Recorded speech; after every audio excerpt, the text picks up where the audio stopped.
खवातीन के खिलाफ जराइम के वाक़यात में इजाफे का इल्जाम लगाते हुए मुंह पर स्याह पट्टी बांधकर खामोश एहतजाज करने पर वाईएसआर तेलंगाना पार्टी की सरबराह वाइस शर्मिला को हैदराबाद के टैंक बंड पर तहवील में ले लिया गया। शर्मिला अपनी पार्टी के कारकुनों के साथ रानी रुद्रमा देवी के मुजस्समे के करीब ये एहतजाज कर रही थी।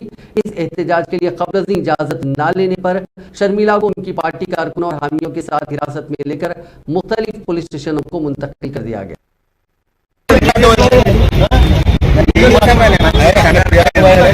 है